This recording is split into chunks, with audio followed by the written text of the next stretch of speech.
नमस्कार. मनुच्या स्वयंपाकघरामध्ये आज आपण बनवतोय मिक्स पिठाचं थालीपीठ. सगळीकडेच थंडी खूप वाढली आहे. त्याच्यासाठी शरीराला आतून गरमी देण्यासाठी आज आपण मिक्स पिठाचं थालीपीठ करतोय. खायला अतिशय पौष्टिक आणि चवदार असं हे थालीपीठ आहे. चला कसं बनवले हे मी तुम्हाला दाखवते. सगळ्यात अगोदर इथं मी 1 वाटी बाजरीचं पीठ घेतलंय. थंडीमध्ये बाजरी खाल्लेली चांगली असते. त्याचबरोबर अर्धी वाटी इथं मी गव्हाचं पीठ घेतलंय, अर्धी वाटी बेसन पीठ, अर्धी वाटी ज्वारीचं पीठ घेतलंय. आणि आता आपल्याला वाटण करायचंय. त्या वाटणासाठी 4-5 हिरव्या मिरच्या, 9-10 लसणाच्या पाकळ्या, थोडंसं अद्रक आणि 1 चमचाभर इथं मी जिरं घेतलंय. त्याचबरोबर इथं 1 टोमॅटो बारीक चिरून घेतलाय, 1 मध्यम आकाराचा कांदा बारीक चिरून घेतलाय, कोथिंबीर बारीक चिरून घेतली, 1 चमचे तीळ घेतलेत. तीळ पण खूप गरम असतात, थंडीमध्ये तीळ पण खाल्ले गेले पाहिजे.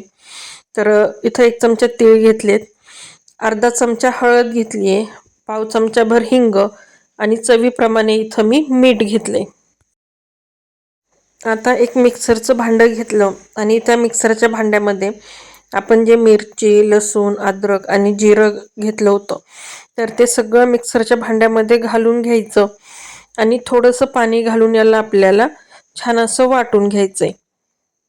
आता इथे एक मी परात घेतली आहे आणि या परातीमध्ये आता अगोदर सगळे जे आपण पीठ घेतले ते चांगले व्यवस्थित असे मिक्स करून घेऊ. इथं मी परातीमध्ये आपण जे बाजरीचं, ज्वारीचं, त्याचबरोबर बेसन पीठ आणि गव्हाचं पीठ घेतलं होतं ते सगळे पीठ मी परातीमध्ये घालून घेते आणि व्यवस्थित असं याला चांगलं मिक्स करून घेते.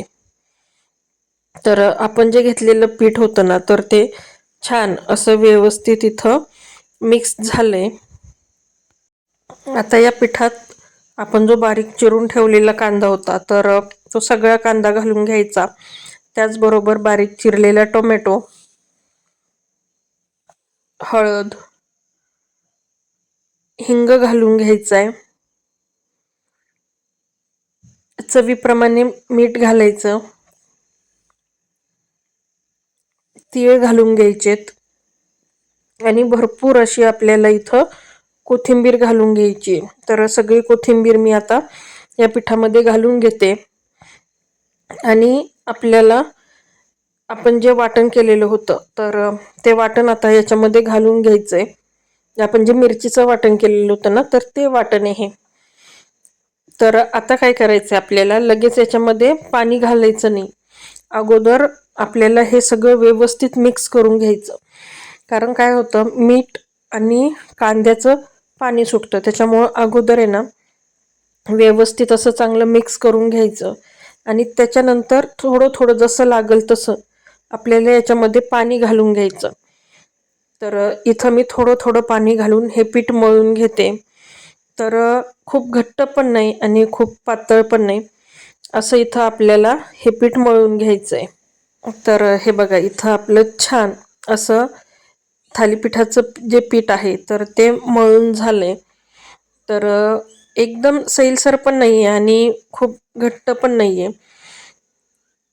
या पद्धतीने इथं मी आता हे पीठ मळून घेतलंय. आता याचं आपल्याला थालीपीठ थापून घ्यायचंय. इथं मी एक ओला रुमाल घेतलाय आणि त्याला पोळपाटावर असं अंथरून घेतलंय आणि त्याच्यानंतर त्या रुमालावर थोडंसं मी पाणी शिंपडून घेतलंय, म्हणजे आपलं जे थालीपीठ आहे ते कापडाला चिकटणार नाही. आता आपण जे पीठ मळून ठेवलं होतं ना त्याचा एक छोटासा उंडा घ्यायचा आहे. इथं मी पिठाचा एक छोटासा उंडा घेतलाय आणि या पद्धतीने पाण्याचा हात लावून मी ते सगळं थालीपीठ व्यवस्थित असं थापून घेते. तुम्हाला किती मोठं किंवा किती छोटं थालीपीठ हवंय त्यानुसार तुम्ही इथं पिठाचा उंडा घेऊ शकता. मी मध्यम आकाराचेच थालीपीठ बनवते म्हणून मी छोटासा मध्यम आकाराचा उंडा घेतला होता. इथं या पद्धतीने आपले जे थालीपीठ आहे ते छान व्यवस्थित असं थापून झालंय. आता हे जे थालीपीठ आहे ना, तर या पद्धतीने थालीपीठला छोटे छोटे असे होल करून घ्यायचे. म्हणजे काय होतं, आपलं जे थालीपीठ आहे ना, तर ते आतून छान असं व्यवस्थित भाजलं जातं. तर इथं मी या पद्धतीने छोटे छोटे होल करून घेतले. आता जेव्हा मी थालीपीठ थापत होते ना, तर तेव्हा मी एका बाजूला गॅसवर तवा तापवायला ठेवला होता. तर तवा छान असा व्यवस्थित तापलाय. आता त्याच्यावर आपल्याला थोडंसं तेल घालून घ्यायचंय. तर इथं मी तव्यावर तेल घालून घेतलं आणि व्यवस्थित ते असं पसरून घ्यायचं, म्हणजे थालीपीठ तव्याला चिकटणार नाही. आणि आता आपल्याला हे जे थालीपीठ आहे तर ते तव्यावर या पद्धतीने घालून घ्यायचंय.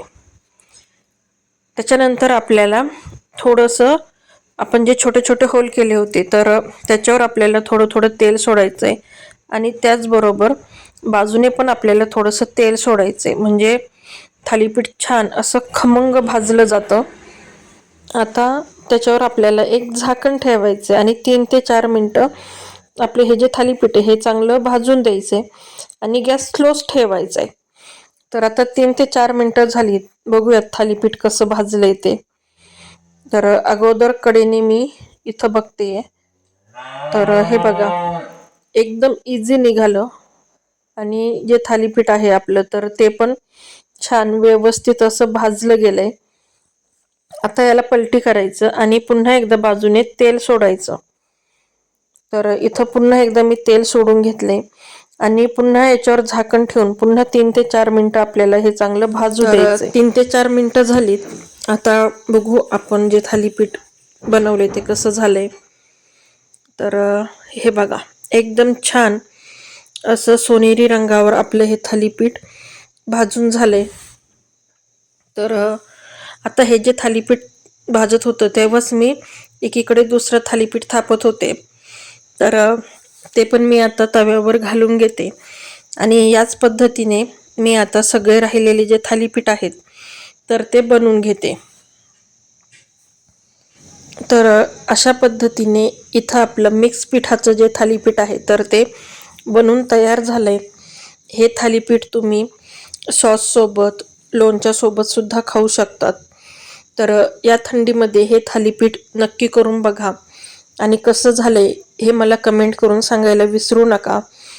त्याचबरोबर बाजरीच्या पिठाच्या थालीपीठाचा पण मी व्हिडिओ चॅनलला टाकलेला आहे. तर तो पण व्हिडिओ माझ्या यूट्यूब चॅनलला जाऊन नक्की बघा आणि व्हिडिओ आवडला असेल तर माझ्या चॅनलला नक्की सबस्क्राईब करा.